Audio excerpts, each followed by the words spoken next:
The Great Big Hairy Boggart. Long ago, there was a farmer called Jude who bought a field at a very low price. "I wonder why it was so cheap," said his wife Beth. "Do you think it'll be all right?"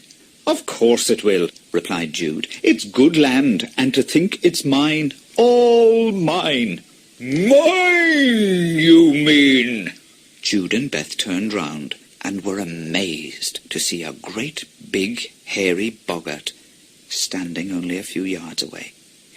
He had bloodshot eyes and a nose as round and red as a beetroot. Long, fleshy ears poked through his hair, which stood up like a hedgehog's prickles. He had a set of whiskers as tangled as a hawthorn bush. The Boggart's clothes were in tatters, and his trousers were held up with old rope. His hairy knees and elbows showed through ragged tears and worn-out holes. And he had the longest arms you have ever seen, with fists as big as turnips. "Get off my land!" he shrieked, waving his arms about like a windmill. "Your land," said Jude. "That's what I said! My land, and me Boggart father's land before me, and his father's before that." "You must be joking," said Jude. "I paid good money for this land, and I signed the deeds." "You just get yourself off it," yelled the Boggart. "I was here first." And he began to jump up and down in a rage. "Well, I'm here now," said Jude, "and I own it." They stuck their chins out and glared angrily at each other, but neither of them would give way. Then Beth said, "Perhaps I've got the answer. You plant the crop, Jude, and the Boggart can reap it. Then we can all have the harvest." All right," said the Boggart. Jude did not see why he should do all the work and then give half his crop away, but Beth waved a hand to silence him. "So, which half of the crop do you want, Boggart? The tops or the bottoms?" "You what?" "Do you want what grows above the ground or what grows under it, one or the other? Be quick, make up your mind." "I'll take the tops," chuckled the Boggart. "You can keep the roots." So Jude and the Boggart shook hands on the bargain. "Fine," said Beth, as she walked home with Jude. "All you have to do now is plant potatoes." So Jude ploughed his land and planted potatoes. He hoed the weeds and watched the bushy green plants come up. When harvest came, the great big hairy Boggart returned to the field and demanded his share of the crop. "There you are," said Jude. "The tops are all yours. Lovely potato plants, just right for... well, I'm sure you'll find some use for them." "You little rogue!" roared the Boggart. "You miserable cheat! That's not fair! Why, I'll... A bargain is a bargain, Boggart. Now take the potato tops and leave me alone." "Oh, no!" The Boggart was fuming with anger. "I'll get even with you next time." "What do you want next year, then? Tops or bottoms?" asked Beth. "Bottoms, of course. You can keep the tops next time." And the Boggart stomped off. "Now what shall we do?" asked Jude. "Plant barley, my dear. Let the Boggart make what he can out of barley roots." So, after Jude had dug up all his potatoes, he planted his field and sowed barley seed. He rolled the land and watered it, and when the spring came, young green shoots appeared. By harvest time, when the great big hairy Boggart arrived for his share of the crop, the field was a swaying carpet of gold. "There it is," said Jude.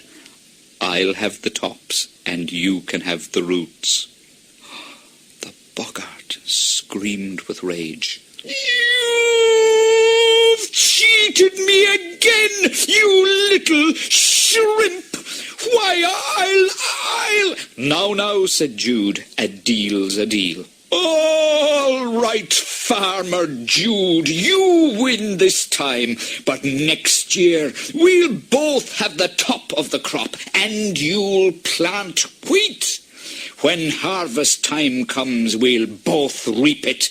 You start from the north end of the field, and I'll start from the south. We keep what we cut. Jude looked at the Boggart's long arms, and he knew that he would be able to cut the wheat much faster than he could. No deal, said Jude. It's either that or a fight to the death, growled the Boggart, and he thrashed his hairy arms above his head and stamped his huge feet. What a terrible sight, laughed Jude. Please don't let's fight. I wouldn't want to hurt a Boggart. So they shook hands on the deal, and the Boggart went away sniggering. Jude told Beth about the bargain. He's got such strong arms. He'll cut 10 times as much wheat as I can. He's beaten us this time, I'm afraid. Beth thought for a minute. Suppose that some of the wheat grew with tougher stalks than the rest, she said. Then one side would get blunt much quicker than the other. And she told him her plan. Oh, that's it, said Jude. I'm glad the Boggart doesn't have a wife as clever as you.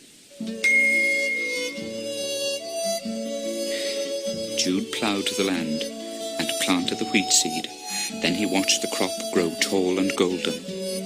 Just before the harvest, he bought some thin iron rods and crept out to the Boggart's end of the field in the middle of the night. He stuck the rods into the ground among the stalks of wheat. Harvest day came, and the great big hairy Boggart arrived, carrying a scythe in each of his huge hands. Jude started cutting the wheat from the top end of the field, and the Boggart started from the other.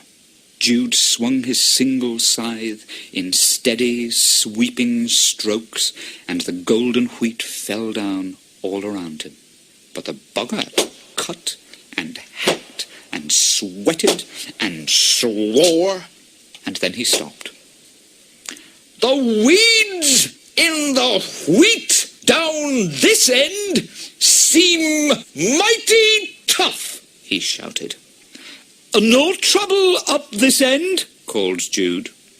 The Boggart was too stupid to notice the iron rods, so he sharpened both sides and went on hacking at the wheat. Eventually, he stopped again, mopping his forehead.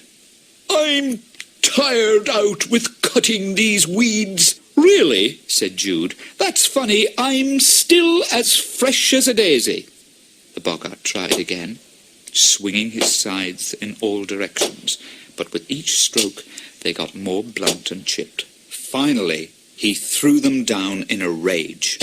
You can keep your useless land, he yelled at Jude. It's more trouble than it's worth.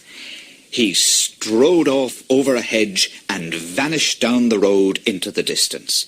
And the great big hairy Boggart never bothered Jude and Beth again.